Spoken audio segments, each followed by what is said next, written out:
नमस्कार। मैं साक्षी Mishra judicial word की हिंदी केस लॉ सीरीज़ में आपका बहुत बहुत स्वागत करती हूँ हमारे ऑडियो बुक श्रृंखला में, जहाँ हम भारतीय कानून को आकार देने वाले ऐतिहासिक कानूनी मामलों का अन्वेषण करते हैं। इस एपिसोड में हम पंजाब राज्य और अन्य बनाम दविंदर सिंह और अन्य के रोचक मामले पर गहराई से विचार करेंगे। एक ऐसा मामला जिसने आरक्षण और समानता के सिद्धांतों को चुनौती दी।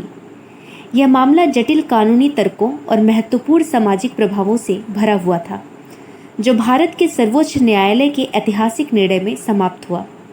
तो बैठिए और इस महत्वपूर्ण कानूनी लड़ाई की कहानी में डूब जाइए। मामले की शुरुआत कुछ इस तरह से होती है। पंजाब राज्य में, जो अपने समृद्ध इतिहास और सांस्कृतिक धरोहर के लिए जाना जाता है, एक महत्वपूर्ण कानूनी लड़ाई छिड़ी हुई थी।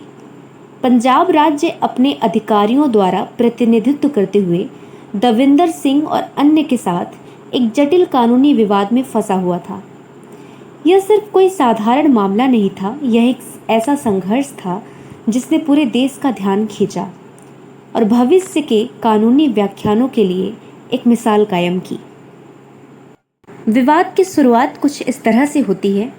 पंजाब राज्य के अपने नियम और विनियम थे, जो न्याय और निष्पक्षता बनाए रखने के लिए बनाए गए थे। लेकिन दविंदर सिंह और उनके साथियों को लगा कि ये नियम अन्यायपूर्ण और भेदभावपूर्ण थे। उन्होंने विश्वास किया कि राज्य की कार्रवाइयाँ भारतीय संविधान में निहित समानता और न्याय के सिद्धांतों के अनुरूप नहीं थी। उनके आरोप कुछ इस प्रकार से थे। दविंदर सिंह और उनके साथियों ने आरोप लगाया कि पंजाब राज्य ने उनके अधिकारों का उल्लंघन किया है। उनका दावा था कि राज्य की नीतियां भेदभावपूर्ण हैं और उन्हें अनुचित रूप से लक्षित करती हैं। यह सिर्फ एक साधारण आरोप नहीं था, इसके पीछे घटनाओं और राज्य द्वारा की गई कार्रवाइयों की एक श्रृंखला थी, जो उनके अनुसार स्पष्ट रूप से पूर्वाग्रह और अन्याय दिखाती थी। फिर कानून की लड़ाई शुरू हुई। मामला अदालतों में पहुंचा, जहां दोनों पक्षों ने अपने तर्क प्रस्तुत किए। पंजाब राज्य अपनी कानूनी टीम द्वारा प्रतिनिधित्व करते हुए तर्क दिया कि उनकी कार्रवाइयां कानूनी ढांचे के भीतर हैं और सार्वजनिक व्यवस्था और कल्याण बनाए रखने के लिए आवश्यक हैं। दूसरी ओर दविंदर सिंह की कानूनी टीम ने समानता और भेदभाव रहित सिद्धांतों के बारे में जोरदार तरीके से तर्क दिया और अपने मामले को मजबूत करने के लिए विभिन्न घटनाओं और कानूनी मिसालों का हवाला दिया। फिर इस मामले में सर्वोच्च न्यायालय का हस्तक्षेप होता है। जैसे जैसे कानूनी लड़ाई तेज हुई, मामला भारत के सर्वोच्च न्यायालय तक पहुंचा। 1 फरवरी 2024 को सर्वोच्च न्यायालय ने सुनवाई की तारीख 6 फरवरी 2024 के लिए पुनर्निर्धारित की। मुख्य न्यायाधीश डी.वाई. चंद्रचूड़ की अध्यक्षता वाली 7 न्यायाधीशों की पीठ को इस महत्वपूर्ण मुद्दे को सुलझाने का कार्य सौंपा गया था। 3 दिनों तक अदालत कक्ष में तीव्र बहसें और चर्चाएं होती रहीं, क्योंकि दोनों पक्षों ने अपने तर्क पूरे जोश के साथ प्रस्तुत किए। न्यायालय की जो दुविधाएं थी वो इस प्रकार थी। न्यायालय के समक्ष एक चुनौतीपूर्ण कार्य था। उन्हें दोनों पक्षों के तर्कों पर सावधानीपूर्वक विचार करना था, साक्ष्यों की समीक्षा करनी थी और कानून की व्याख्या एक ऐसी तरीके से करनी थी जो न्याय और निष्पक्षता को बनाए रखे। 3 दिनों की गहन सुनवाई के बाद पीठ ने अपना फैसला सुरक्षित रख लिया और देश उत्सुकता से इंतजार करने लगा। आइए इस मामले के निर्णय को देखते हैं।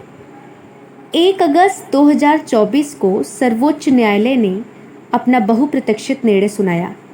एक ऐतिहासिक फैसले में सर्वोच्च न्यायालय ने अनुसूचित जाति और अनुसूचित जनजाति श्रेणियों के भीतर उपवर्गीकरण की वैधता को बरकरार रखा। यह निर्णय बहुमत के साथ दिया गया, जिसने इस मुद्दे की जटिलता और महत्व को उजागर किया। न्यायालय ने संसाधनों और अवसरों के समान वितरण को सुनिश्चित करने के लिए उपवर्गीकरण की आवश्यकता को मान्यता दी और कहा कि ऐसे उपाय संविधान के समानता और सामाजिक न्याय के सिद्धांतों के अनुरूप थे। आइए इस निर्णय के परिणाम को देखते हैं। सर्वोच्च न्यायालय के फैसले को मिलीजुली प्रतिक्रियाएं मिली। दविंदर सिंह और उनके साथियों के लिए यह मिश्रित भावनाओं का क्षण था। जबकि उनके भेदभाव के बारे में चिंताओं को स्वीकार किया गया था।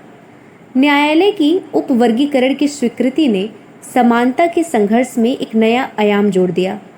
पंजाब राज्य के लिए यह निर्णय उनकी नीतियों की मान्यता और सामाजिक न्याय प्राप्त करने के उनके प्रयासों की पुष्टि थी।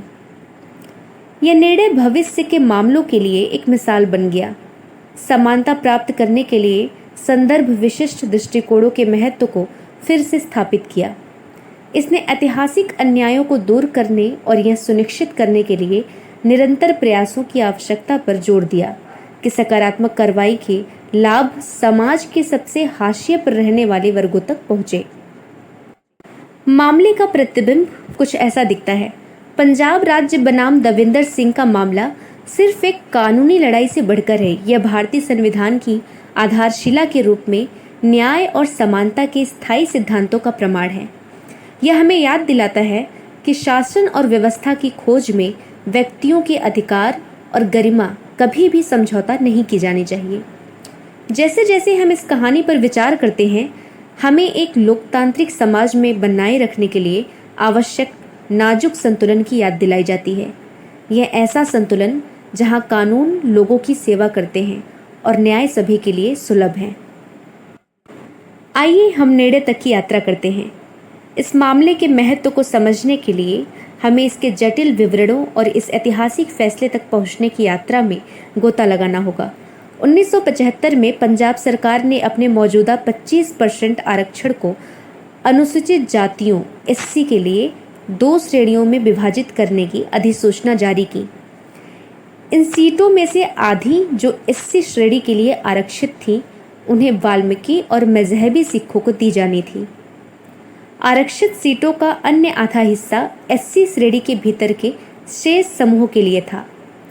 यह अधिसूचना 31 वर्षों तक प्रभावी रही, जब तक कि सर्वोच्च न्यायालय की 5 न्यायाधीशों की पीठ के निर्णय ईवी चिन्नैया बनाम आंध्र प्रदेश राज्य 2004 में आंध्र प्रदेश में एक समान कानून को निरस्त नहीं कर दिया। चिन्नैया के फैसले के बाद पंजाब और हरियाणा उच्च न्यायालय ने 25 जुलाई 2006 को पंजाब अधिसूचना को निरस्त कर दिया। ईवी चिन्नैया के फैसले को 2 प्रमुख भागों में विभाजित किया जा सकता है।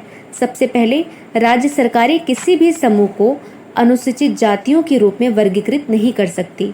अनुच्छेद 341 के अनुसार यह शक्ति केवल राष्ट्रपति के पास है।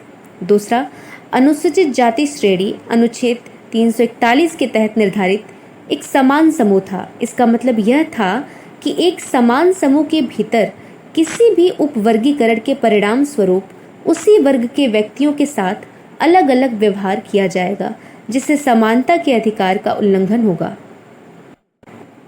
चिन्नैया के फैसले के बाद पंजाब सरकार ने पंजाब अनुसूचित जाति और पिछड़ा वर्ग अधिनियम 2006 पारित किया। अधिनियम की धारा 4(5) ने वाल्मीकि और मजहबी सिखों के लिए पहली प्राथमिकता आरक्षण को फिर से पेश किया। एससी श्रेणी के लिए आरक्षित कुल सीटों में से आधी सीटें पहले इन 2 समुदायों को अन्य सभी एससी समूह से पहले दी जाएंगी। 29 मार्च 2010 को पंजाब और हरियाणा उच्च न्यायालय ने चिन्नैया के फैसले के आधार पर अधिनियम की इस प्रावधान को निरस्त कर दिया, जिससे सर्वोच्च न्यायालय में एक अपील की गई। पंजाब सरकार ने तर्क दिया कि ईवी चिन्नैया सुप्रीम कोर्ट के 9 न्यायाधीशों की पीठ के निर्णय इंदिरा साहनी बनाम भारत संघ 1992 के अनुरूप नहीं था। इंदिरा साहनी में सुप्रीम कोर्ट ने मान्यता दी कि अन्य पिछड़ा वर्ग श्रेणी के भीतर कुछ वर्ग अन्य की तुलना में अधिक या कम पिछड़े हो सकते हैं। इसके अनुसार राज्यों को कानून के तहत ओबीसी श्रेणी के भीतर अंतर को संबोधित करने के लिए उपवर्गीकरण करने की अनुमति दी गई थी। पंजाब सरकार ने तर्क दिया कि ईवी चिन्नैया ने गलत समझा कि इसका मतलब केवल ओबीसी श्रेणी को उपवर्गीकृत किया जा सकता है, न कि एससी श्रेणी को। 20 अगस्त 2014 को 3 न्यायाधीशों की पीठ ने इस अपील की सुनवाई करते हुए मामले को 5 न्यायाधीशों की संविधान पीठ के पास ईवी चिन्नैया की सटीकता का आकलन करने के लिए भेजा। 15 जुलाई 2020 को न्यायमूर्ति अरुण मिश्रा की अध्यक्षता वाली 5 न्यायाधीशों की पीठ ने इस मामले की सुनवाई शुरू की। अपीलकर्ताओं ने बताया कि प्राथमिकता उपचार समानता के अधिकार का एक पहलू था।